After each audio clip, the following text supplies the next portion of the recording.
Un peu culturel. Au Niger, vous voyez, c'est en quelque sorte un signe d'aisance. Quand vous voyez quelqu'un manger la viande grillée, ça montre que vraiment, elle appartient à la classe moyenne, si je peux parler de la sorte. Si vraiment, si c'est fait partie de la classe démunie, c'est quelque chose qui peut se manger annuellement. Hein. Il faut attendre peut-être la fête de la Tabaski pour manger ça pour certains. Pour d'autres, comme je l'ai dit, c'est occasionnellement. Donc c'est ce qui explique cela. Et puis quand vous le mangez, c'est en sorte un peu culturel pour nous. On aimerait manger ça. Les Nigériens pensent que faire une sauce sans viande est devenu péjoratif aujourd'hui dans notre contexte actuel. Aujourd'hui, le Nigérien, dès qu'il a ne serait-ce que 5 000 francs, en tout cas, la première des choses à faire, c'est de diviser en tout cas à moitié ou bien même les 2 tiers de cette somme-là pour acheter de la viande, parce qu'on constate que c'est pour les aisés. Quand on consomme de la viande, ça veut dire qu'on est plus aisé. Il y a une petite étude qui a été faite quand même sur la consommation de la viande, parce que quand vous prenez, l'OMS dit qu'il faut consommer autour de 100 à 150 grammes de viande rouge par jour, et au Niger on consomme largement plus que les 100 à 150 grammes. Donc c'est pour dire que vraiment la consommation de la viande rouge elle prend de l'ampleur, et cette consommation elle est visible simplement lorsqu'on remarque que dans la plupart des cas vous allez trouver autour des marchés, autour des écoles, autour des lieux publics, où vous avez beaucoup de bouchers, beaucoup de vendeurs de viande rouge. Et quand vous venez, vous allez voir qu'il y a une grande influence autour de ce vendeur de viande.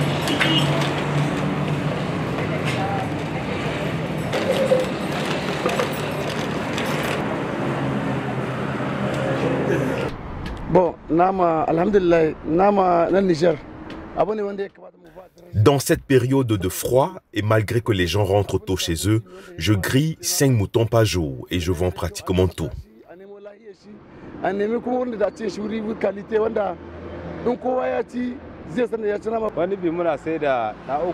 Dans ma boucherie d'habitude, c'est 3 à 4 moutons qui sont grillés par jour. On en faisait plus avant, mais la quantité a été revue à la baisse à cause du nombre réduit de clients.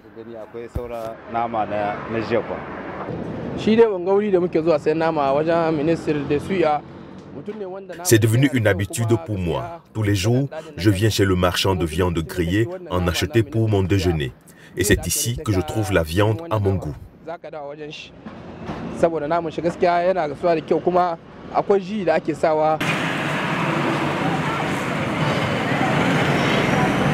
Et cette consommation de la viande, même si elle a des avantages, elle peut être quand même à risque. Quand on prend par rapport aux avantages de la viande rouge, on sait que la viande rouge c'est quand même un aliment qui est riche en protéines. La première maladie associée à la consommation de la viande rouge, c'est ce qu'on appelle la goutte. Autrement dit, qui va se traduire par un excès d'acide urique au niveau de l'organisme. Et cette goutte-là peut avoir des conséquences fâcheuses parce que la goutte va se manifester avec des douleurs souvent insupportables pour la personne qui souffre de goutte.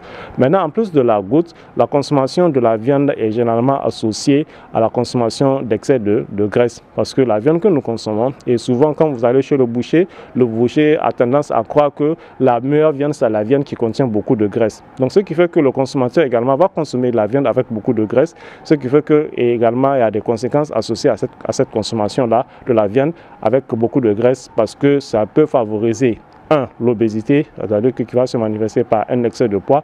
Et on sait que quand on prend du poids, naturellement, on est à risque d'avoir un certain nombre de maladies, notamment le diabète. La consommation de la viande entraîne une grande fatigue.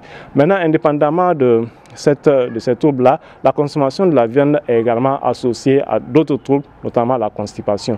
Les gros consommateurs de viande ont tendance à être constipés. Aujourd'hui, et dans nos services cardiovasculaires et rhumatismales aussi, on a ces problèmes-là. On a beaucoup de patients. Nous, en tant que stagiaires, étudiants et stagiaires, on constate beaucoup de patients qui sont là avec des pathologies cardiovasculaires qui sont là. Et c'est dû surtout à cette consommation, en tout cas nigérienne, à la Nigérienne qui consomme trop de viande et qui ne peut pas faire 24 heures en tout cas sans consommer de la viande. Manger bien, c'est pas forcément manger beaucoup de viande. On peut bien manger sans manger beaucoup de viande. Et quand vous demandez aux gens c'est quoi manger les bonnes choses, le plus souvent la réponse qui vient c'est manger de la viande, notamment la viande rouge et les autres viandes. Mais comme je l'ai dit, la consommation de la viande rouge, ça ne veut pas forcément dire bien manger. Manger équilibré, ça passe par la consommation de tous les groupes d'aliments, y compris les viandes rouges, mais également les autres groupes d'aliments qui sont tout aussi importants.